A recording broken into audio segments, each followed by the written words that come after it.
Elliot sat on the edge of the Brooklyn Bridge, looking down at the 135-foot plunge below.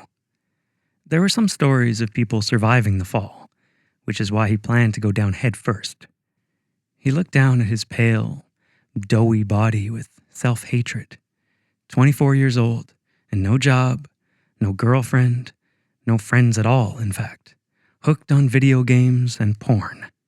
He just wanted the pain to stop. There had finally been a break in pedestrians. Now was the time. But wait. Here was another guy coming along, walking with deceptive speed. A slender, mixed-race guy about his own age. Elliot stood up anyway, as casually as possible but ready to leap, in case this guy actually cared to stop him. "Hey, you there! You're getting ready to jump, aren't you?" The young man said in an oddly detached way. "I don't know." "Yes, you were. I could feel it." Odder still, but this guy was just getting warmed up. "That makes no sense to me." "And why is that?" Elliot replied bitterly, finally admitting his intentions. The young man motioned for them to sit back down, and Elliot found his curiosity getting the best of him. "Well, let's start with the Big Bang," the slender man said. "The what?"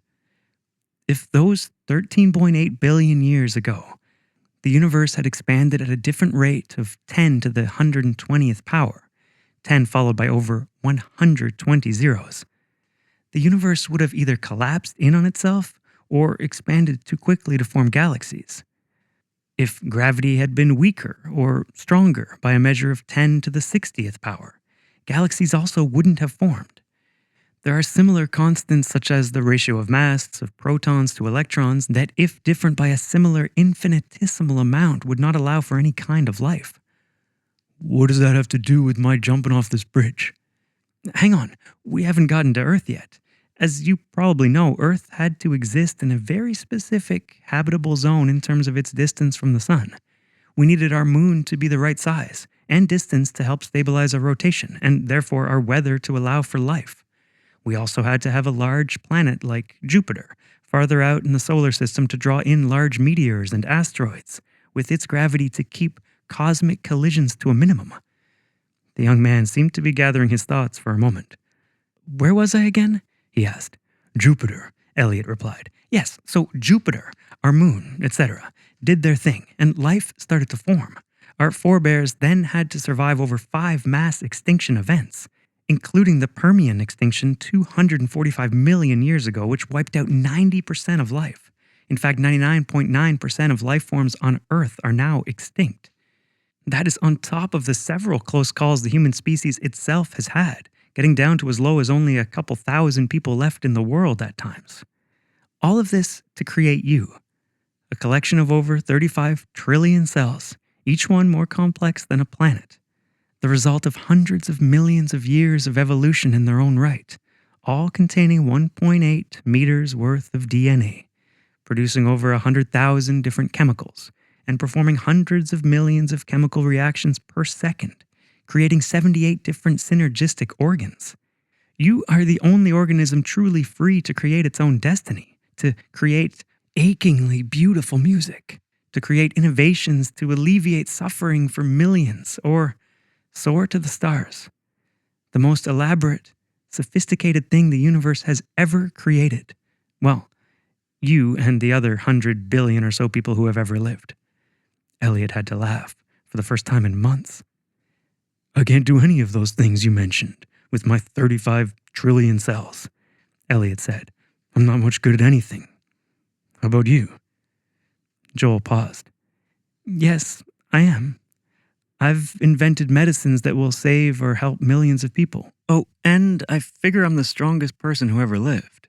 Elliot took another look at the slim young man of average height and stifled a laugh this time.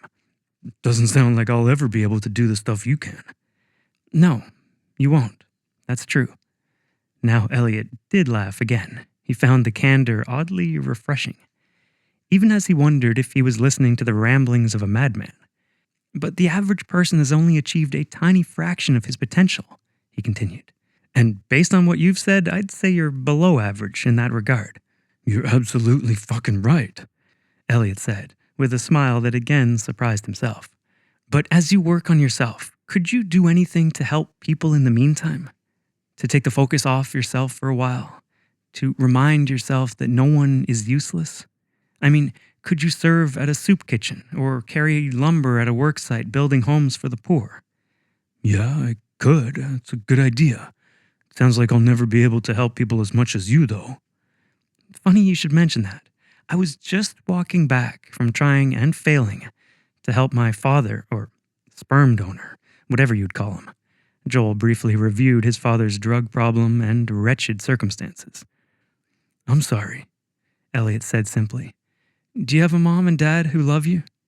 Joel asked. Yeah, I do. Well, there's a couple of things you have going for you then. Loving parents and the ability to carry lumber, you mean?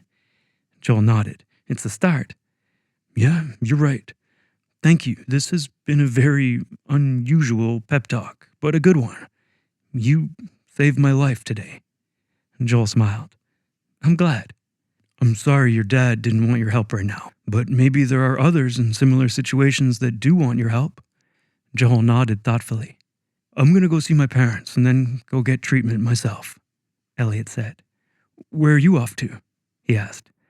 I've got a business proposition to present, Joel replied, even as his deceptively fast walk resumed.